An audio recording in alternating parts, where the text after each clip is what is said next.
Hey, the people. This is Journey LaFond back with the Decolonize and Discover Festival podcast. I am here with my wonderful co-host, Jes Negrone. Jes Negrone, also say hello to the people. Hello, people.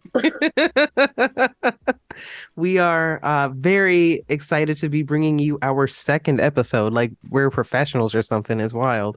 And we are here with our very special guest and returning entertainer, which is so exciting to say. Curly Bright, hi. It's so good to see you again. Yes, it's so good to see both of you as well. It has been far too long. And I absolutely enjoyed the last Decolonize and Discover, and I'm so thankful that last year, Journey, you reached out to me, and I remember being like, why me? I was like, I'm not this special. Why'd you look at me and think you want me? And now I'm just like, why not you? Because you are special. I saw your account and I was like, I'm obsessed. I was like, I would love for this person to join us. So I am so glad that you answered my message and didn't think I was like a bot or something. That was my biggest worry. I was like, I'm writing this because I want you to have a bunch of details, but I also want you to recognize that I am a human being. Right? So you didn't sound like a bot. Perfect. I have gotten loads of bots and loads of requests for like collaborations and stuff like that, and none of them sound like real people. Fair. It's amazing when you're trying to reach out and do something super genuine. You have to worry about taking a Turing test in the DM. I mean, the way that AI is going right now. Well, yeah. You could have been speaking to ChatGPT. It's so true.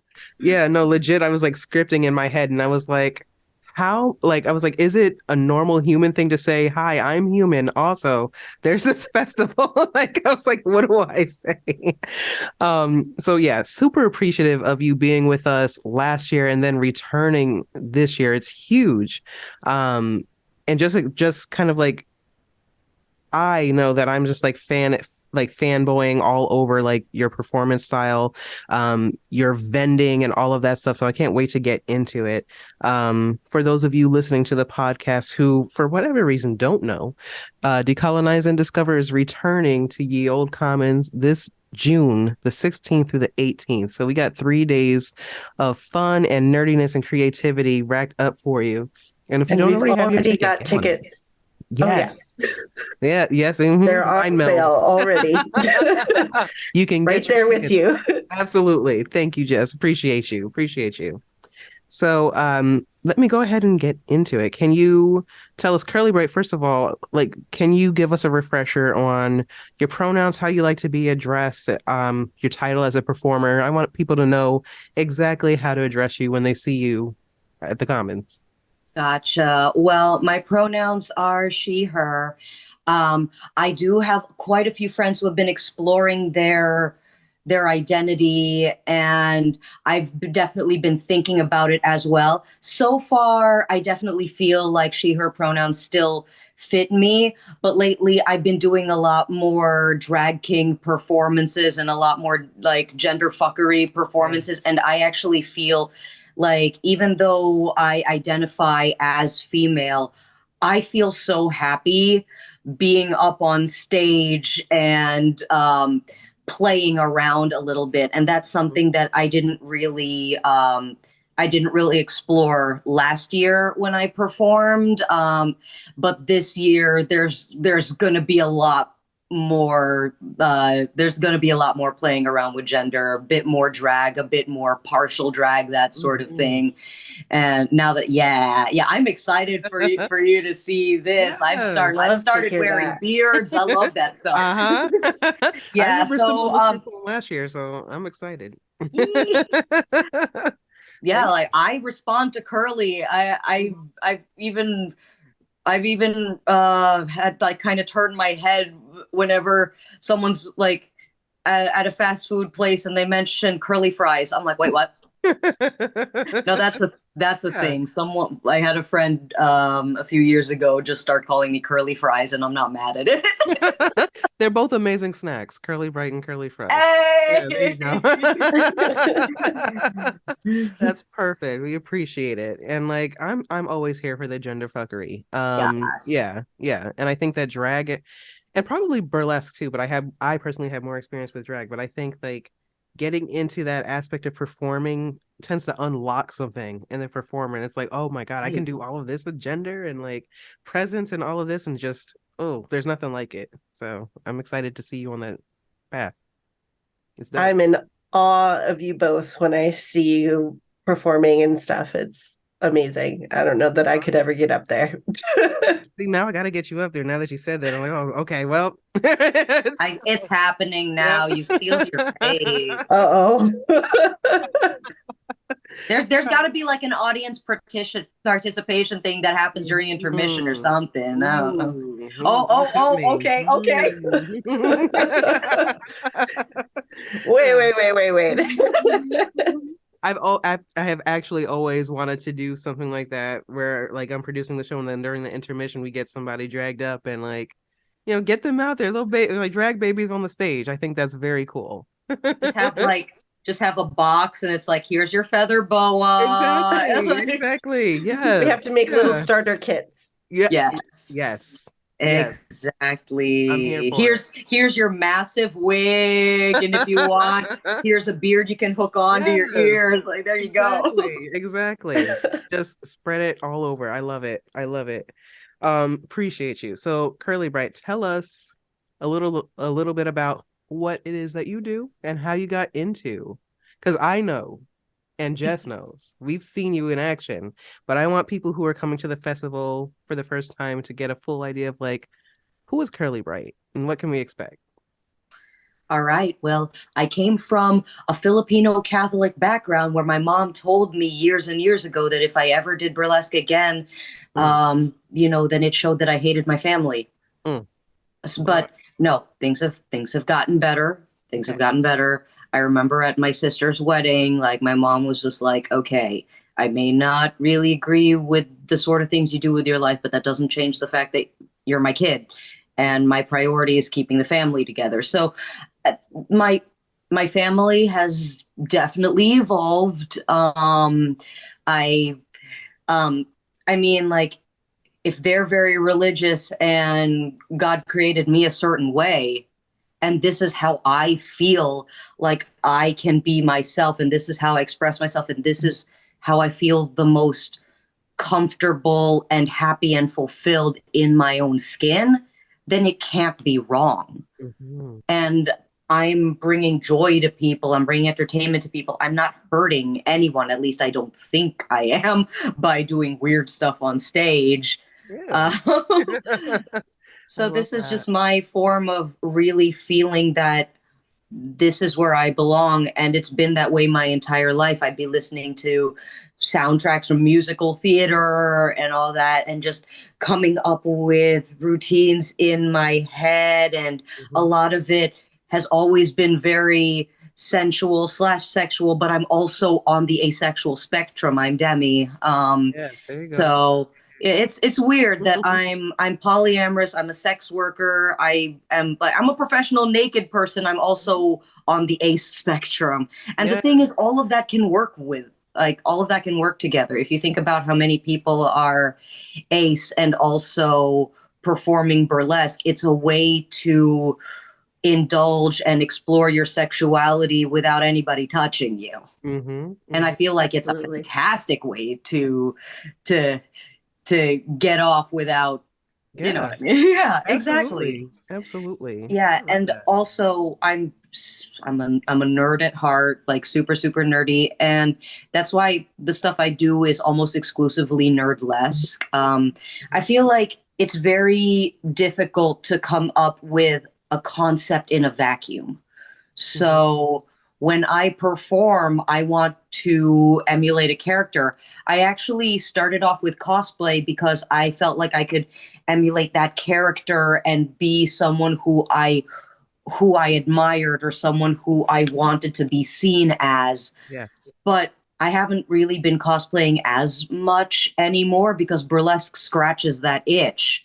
Like I can be whoever I want to be, and I can emulate a character and then step in their shoes and be living fan fiction. And it's amazing to see. I'm brand new to the whole burlesque scene, and that was actually, I think, last year was my first official burlesque show. What? And it was amazing. I didn't know that either. I didn't know that. Just like I had never even heard of the term nerdlesque. And I was like, I've always wanted to see a show, and then nerdery on top of it. I was so excited. And then here you come walking out in your Lilo and Stitch getup. And I was just like, wow. Stitch is my thing. Stitch is my thing. That's my, actually, I don't know if I mentioned this in the interview last year, but my Stitch act originally was going to debut in early 2020, but then the pandemic basically killed the show. So I didn't have an opportunity to perform it until years later.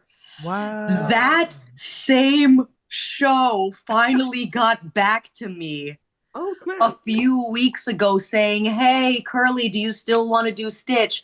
Our show is happening on, was it April 6th? Do you want to? And I'm like, so amazing. April 7th, I'm performing at Anime Boston. So that's going to be, oh, by the way, I'm performing at Anime Boston. Yeah, I was going to say, wait a minute. Wow. Driving distance. Okay.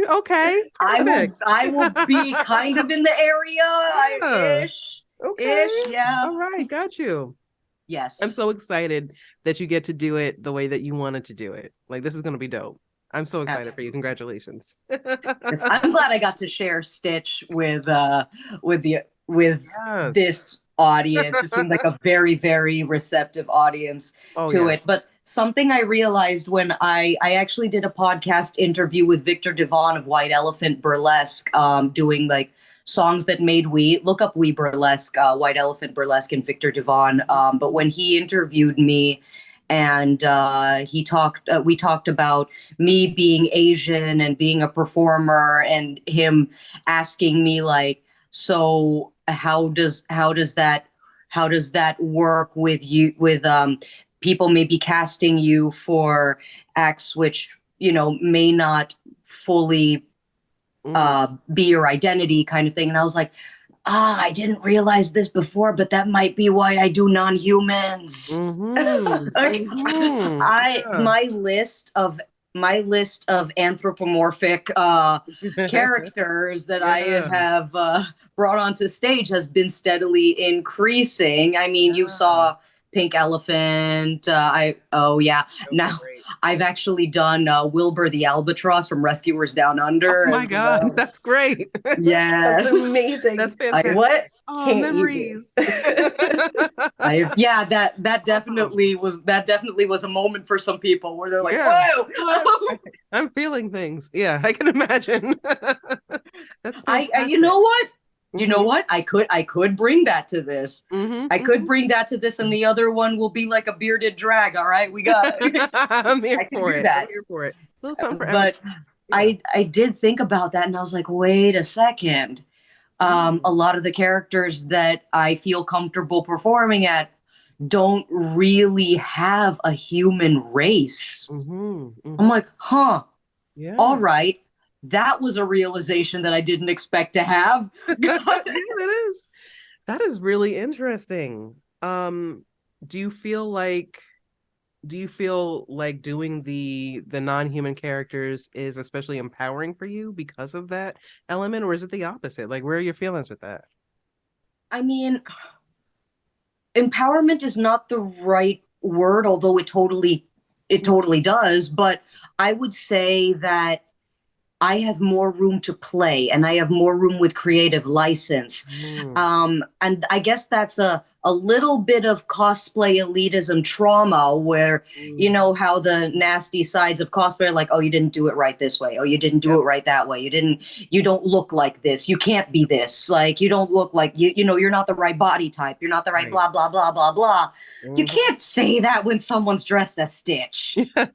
You can't say that when someone's dressed as an albatross or a pink elephant, because the default is that our bodies do not conform to those characters. Yeah, absolutely. So it definitely, like, as far as empowerment is concerned, yeah, absolutely. But I feel like I'm more drawn to them because I have more creative license over how I can portray that character. Absolutely. You're given a concept and you have the creative license to wrap it around the body that you have. That makes exactly.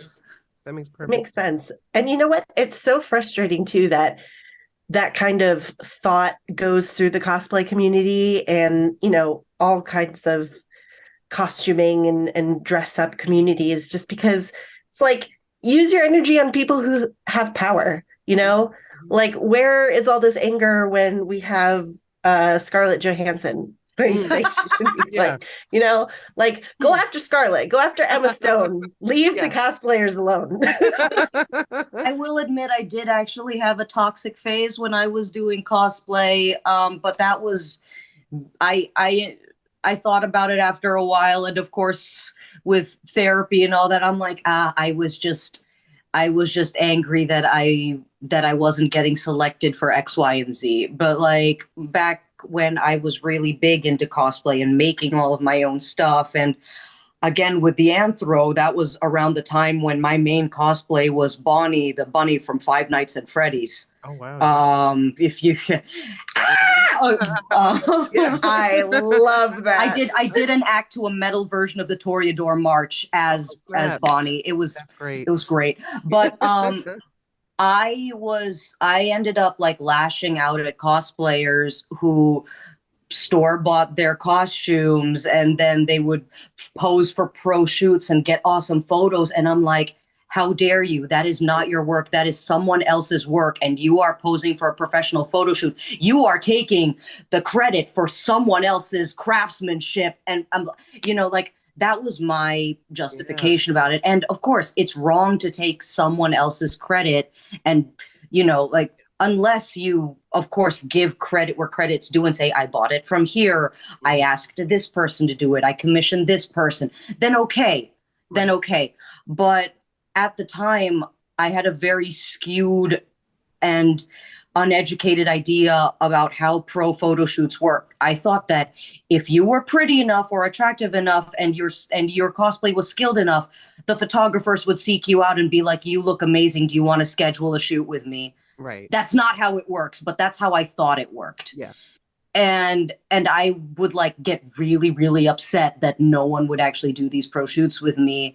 And I would be like, what am I doing wrong? Am I not pretty enough? Am I not this? Am I not what they're looking for? And then I would get mad. And then it turned out, after making a few friends and actually making friends with cosplay photographers, I'm like, oh, there you go. Everyone starts somewhere. Well, everybody does start somewhere, and I feel like what you're saying is so relatable in terms of like we grow up in a society, right? And like we get all of these ideas about like maybe how cosplay is done, or like who gets photo shoots, or who gets opportunities in general. And it usually takes some like learning and growing and experiencing some sort of like aha moment for us to realize like, oh, actually this way of thinking isn't serving me or serving the people around me. Like you don't get to woke without like that moment. Like I know very few babies who are like, I've just ascended. Woke. I just I've ascended and I've just completely open-minded about everything. Like it usually takes a few steps in between. So I'm with you on that, and I appreciate you sharing that because it's an extremely human experience. Absolutely. And it took a while for me to even think about that part of my history again, because I feel like I had pushed it back. I hear that. Yeah. It's not easy to talk about those things. Like it's Yeah. not easy to revisit those things sometimes, you know? But that's Yeah, how you but know you've grown. Mm-hmm. absolutely. That's it. That's it. I also kind of saw how much I had grown by seeing like my outfits and how I present myself in virtual shows and Zoom interviews and all that in the past few years, because I've become less and less flamboyant with Mm, each one and I become more and more relaxed. It's because years ago, I was trying to make a name for myself and trying to get my foot in the door. So I needed to make a really big statement. mhm. And now that I have a lot of my stuff out there and people know what to expect from me, I'm still going to put in effort, but I'm not going to be like inauthentic levels of out there. Yeah. Um, it's very much like what you see is what you get with me. And I'm sorry if the illusion has been broken. It's on your terms now. Like, hell, yeah, you Absolutely. worked for that. So it is what Yeah, it is. Yeah. I'm just Yeah, glad to be own meeting it. you here. Yeah. I'm owning it now. Yes. I'm here for it 100%. So I have a question for you. Mm-hmm. I'm just very curious. When was the first time you were introduced to like burlesque or nerdlesque? When did you become aware of that? Um, so it actually is my main troupe, cosplay burlesque, because I remember looking up stuff on YouTube back before it became overly censored. Mhm. And I want to say this was like 2009, 2010, around that time. I was like 18 years old, 19 years old around that time. And Mhm. I was like, oh my God, wait, this thing that I have been loving, like all of these like crazy scenarios I've had in my head of this performance and these costumes and these wigs and Mhm. this perform like that's that exists already. That's a thing. There's a community for this. And um I remember watching videos from cosplay burlesque and being like, "Oh my god, Mhm. this is a thing, and this is what I want to do." And this was around 2009, 2010, and it was 2015 when I debuted with cosplay burlesque, because around 2014, that's when I filmed my demo reel. It was a steampunk act, hell yeah. Aw. Um, and submitted it to them. And I submitted to them maybe back in January, February of 2015. It wasn't until like October or something of 2015 when they finally had an opening. Mm. And when I did my debut, I was so nervous that they thought I was a bitch. Like I was like, Oh. these are my heroes. This is everything. And so I clammed up, I shut down, and I was just like, let me just give them a Yeah. good show. I need to prove myself. And Aw. it came across as me being like silent and stern. And I thought, I thought that I, they didn't tell me this. They told me this later on down the line. Mhm. But I thought one of the founders of the troupe was a stage kitten. Oh, well. I didn't I mean, recognize her. you never I know. just, They I don't maybe know. moonlighting. I don't remember that. I don't remember that. But apparently, and they were like, Mhm. "Yeah, you were a bitch. You were so quiet. You didn't want to talk to anyone. You were so serious. You just like." And I was like, Mhm. "That's because I was scared." Hopefully, it's I something you feel all that. can laugh about now. Yeah, Oh yeah, yeah. we laugh about it. We laugh about it now. But I recognized so many people, and I didn't know how to act around them. So my default was not to do anything around Mhm. them and just kind of statue. Yeah, yeah. Yeah. That's a And valid it, response. I mean, when you statue, it kind of makes people think you're like better than them. Fair enough. I've been there. I've been Yeah. there. And it's more so like a thing you have in your I'm mind. definitely not like that. I don't think I'm better than anyone. No, that's not the vibe at all that I get from you. So I'm not worried about that at all. And like, we'll try to be a little bit more careful about identifying who the stage kitten is. Thank you, future stage kitten, whoever you may be. Okay. So I want to talk to, and we touched on this a little bit, but I would love to hear from you how your particular brand of art speaks to, the overall mission of Decolonize and Discover, which is, building these spaces with equity and inclusion in mind for people all over sort of creative spaces and nerdy spaces. So how does your art sort of speak to that? My art definitely like deconstructs it in a way. Like I mean, of course, with the anthropomorphic, because there is no human race to a lot of these. Mm-hmm. But also like there are so many Asian characters out there, and like I really want to show that. And I do like showcasing more, well, not just Filipino, because I am Filipino, but like I do understand that because I am Filipino, I can sometimes get put in the Pan Asian box of, oh, here's a Chinese character, can you play them? Here's a Japanese character, can you play them? Mm-hmm. Also, here's an Indian character, can you play them? Okay, I am part Indian, but that's beside the point. But like, but I feel like that even though it feels like, oh, you're putting me in the wrong type of Asian category, I'm kind of embracing it in a sense where it's like, yeah, I may not ascribe to, I may not be this particular character, Mm-hmm. but the fact that you are coming to me specifically to perform something like this rather than like a white person, Yeah. it means that I appreciate it. That means a lot to me, and I'm gonna put my own swing into this. Yeah. Like, I'm not going to perform as a Chinese person or as a Japanese person, but I am going to perform as myself and celebrate this culture. Yeah. Like my debut performance with Cosplay Burlesque back in 2015 was Amaterasu. She's the Japanese goddess of the sun, but I did the Okami version, the white wolf with with the red. Yes, I still have that costume, and I actually I took it out of retirement last year because there was a show called Nocte Cavina. They're a troupe called Nocte Cavina. They do a monthly show in Norfolk, Virginia, kind of down by the Virginia Beach area, and they had like, I think it was called Heavenly Bodies or something like that, where they were all like, let's talk about goddesses and deities and mythology.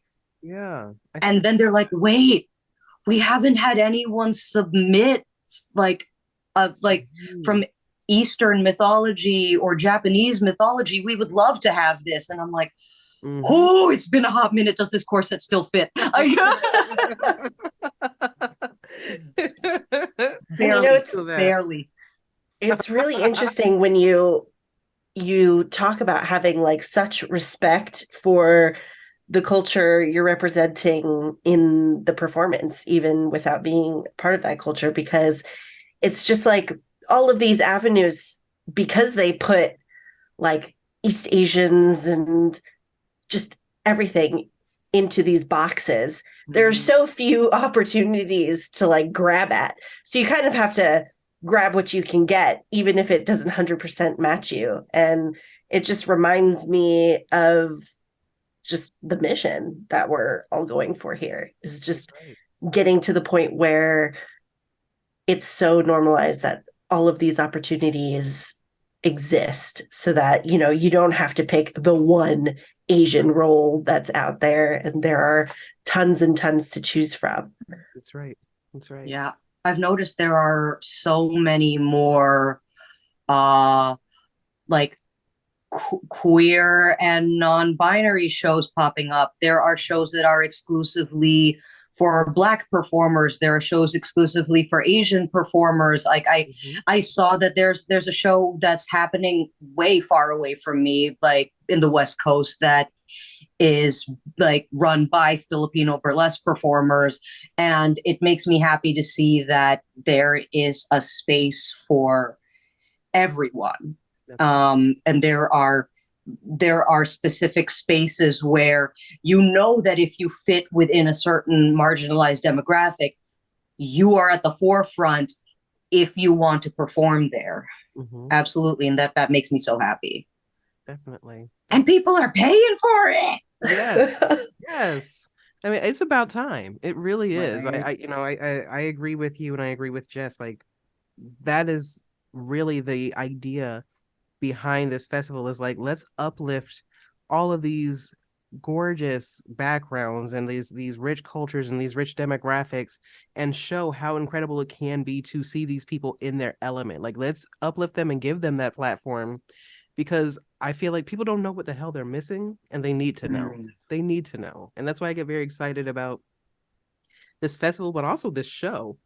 I'm like, I feel like people are going to come just for Friday, honestly, based on the last show that we had. We had a packed house. It was it such was a huge hit Oh, last year. Yes. it was Yes. great. It was so much fun. It was great. Yeah. And because it was my first time performing Mm-hmm. in Massachusetts at all, Yes. I was exposed to so many different performers and people that I had never met before and I had never experienced before. Mhm. And now I have friends who I still talk to. Like, Yeah.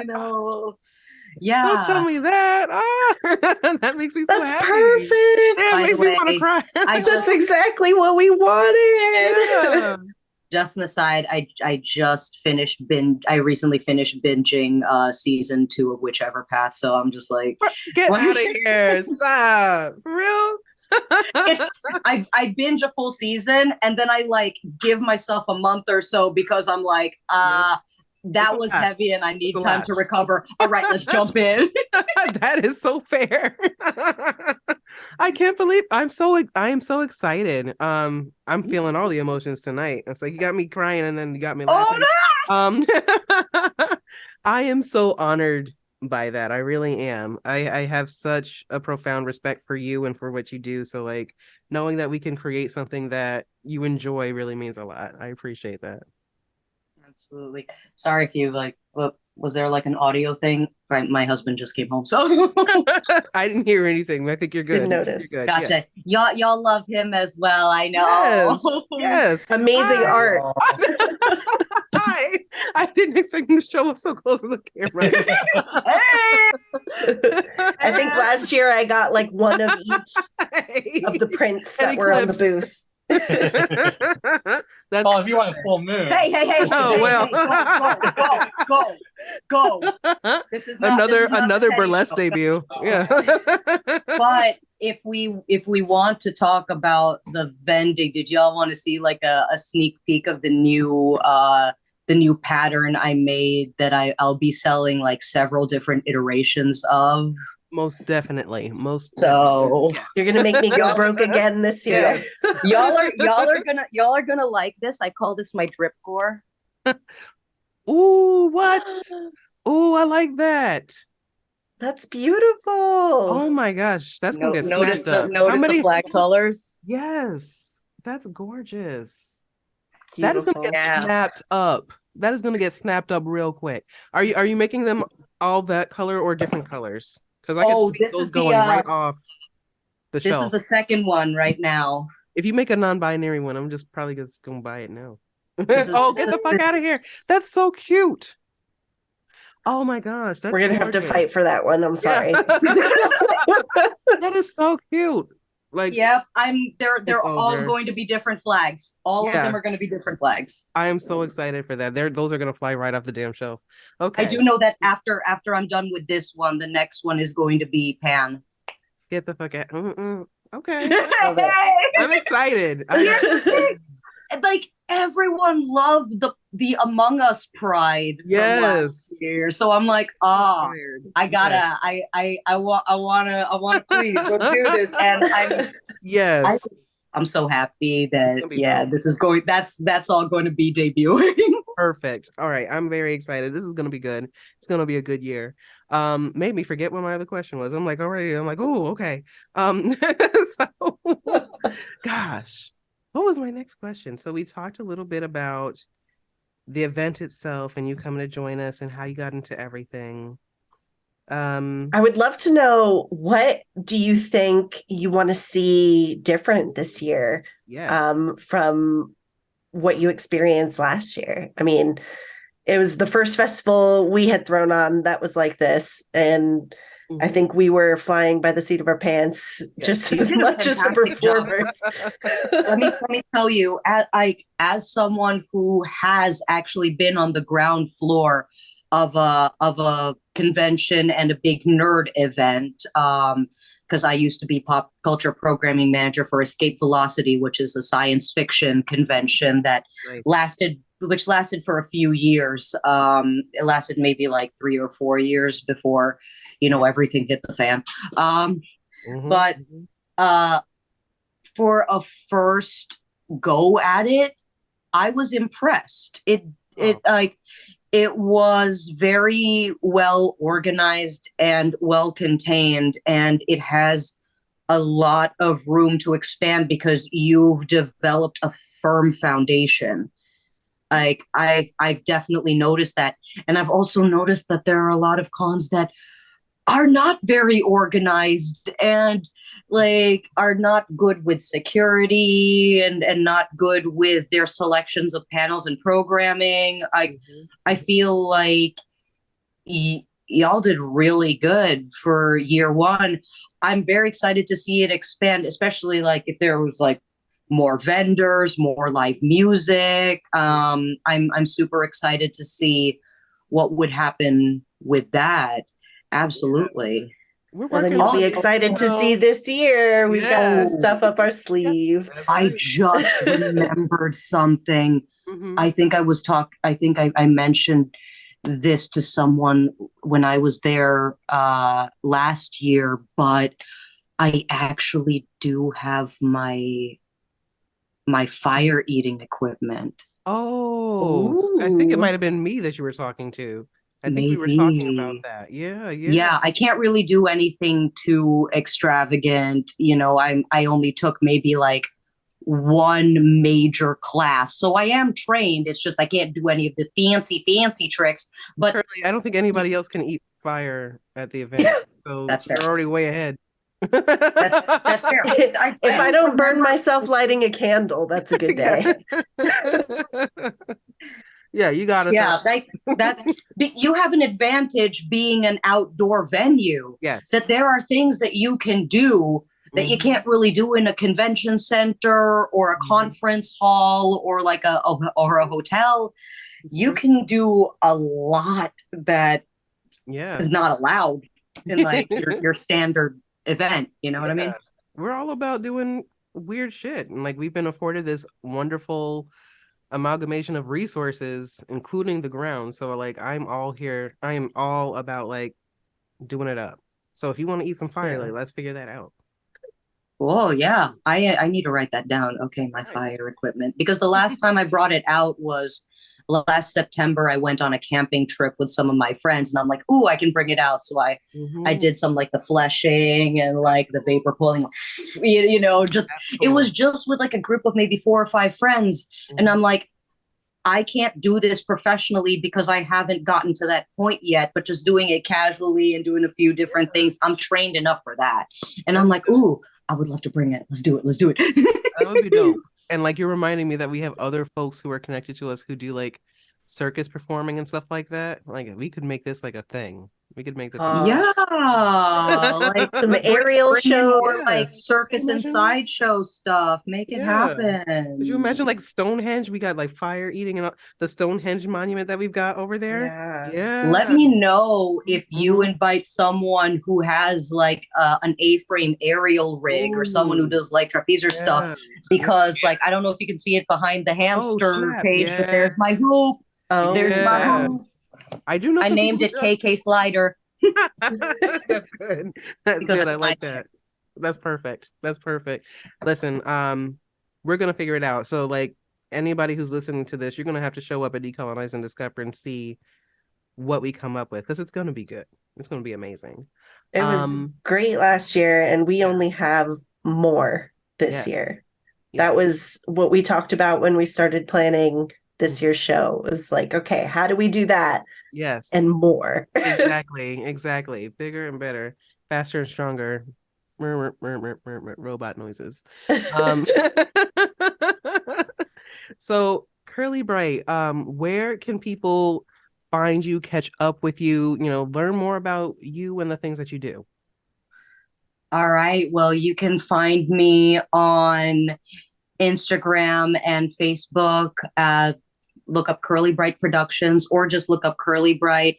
I am Curly Bright on Twitter as well. I had to make one a few months ago because Instagram and Facebook likes to censor and remove a lot of my promotional posts, which is very annoying. And Twitter has, as much of a cesspool as it has a lot less censorship on there.